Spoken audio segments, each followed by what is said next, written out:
All right, we here with Steve Kim, the guy that pulls no punches. I've been dealing with this dude for a minute. You know, we've had lunch a couple times. All right, Steve, let's get to the thick of things. What's your opinion on the debacle that happened with Shadur Sanders? Yeah, I hope it's a lesson. Put in the work, dude. And he had a terrible draft process.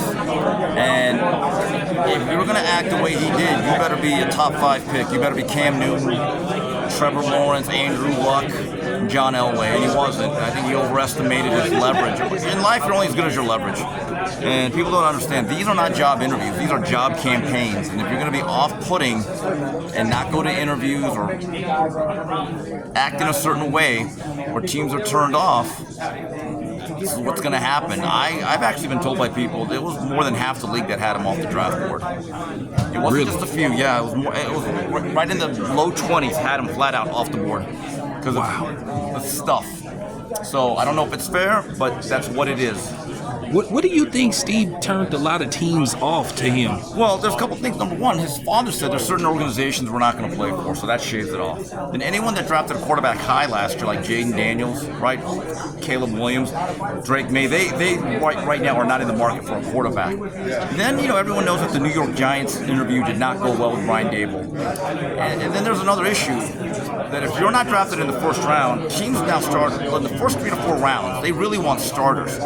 So most developmental quarterbacks go after round 4 and 5 historically, right? So a lot of those things came together. They coalesced as one. So you have Deion doing a hit list, teams blacklisting him, bad interviews, teams that don't need quarterbacks, and then other teams decided other quarterbacks were better.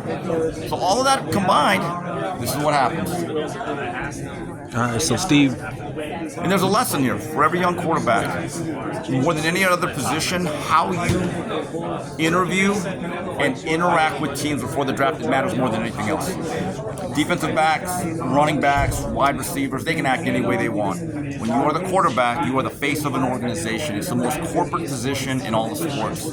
It's probably the most pressure-packed position in any sport, right? And you have the hopes and dreams and the job security of a lot of people. So the way you come off, it will impact you one way or the other in terms of where you are drafted. It matters.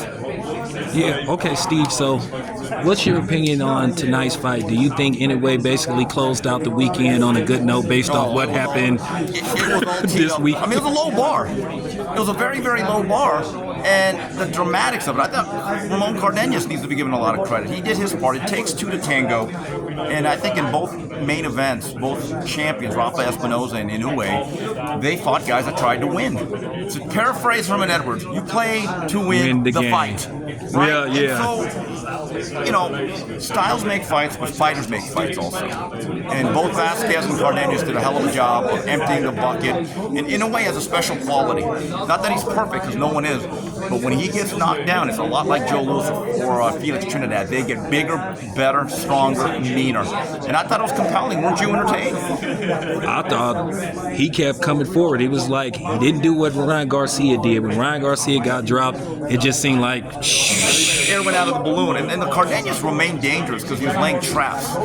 He kind of played possum. He delayed, tried to punch in between. There was 2 hooks I thought missed by this much. And just whizzed right by his head. But it was compelling stuff. And look, the greatest compliment I can give to Cardenas is anytime he's fighting, I'll watch. And then what you can say about Inoue is if he ever comes back to America, I think there will be a bigger, larger demand to be in the building. Because it was electric. It was fun out there tonight. Yeah, I like what I saw.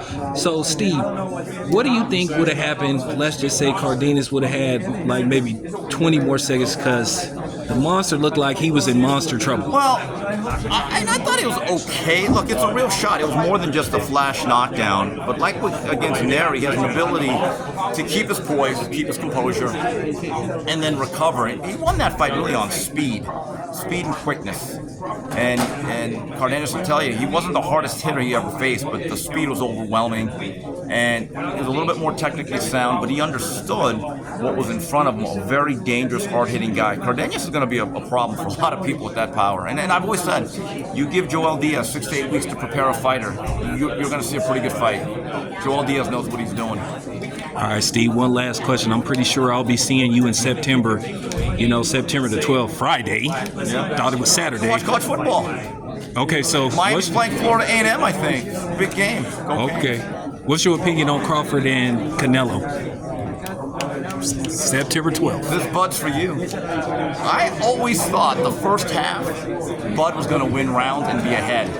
After what I saw last night, I just might pull the trigger on the upset special. I texted one of the Crawford camp members and said, guys, I see what you're seeing. And they said, Steve, we've seen it for a while. Canelo is there to be beat by Crawford. All right, Steve Kim.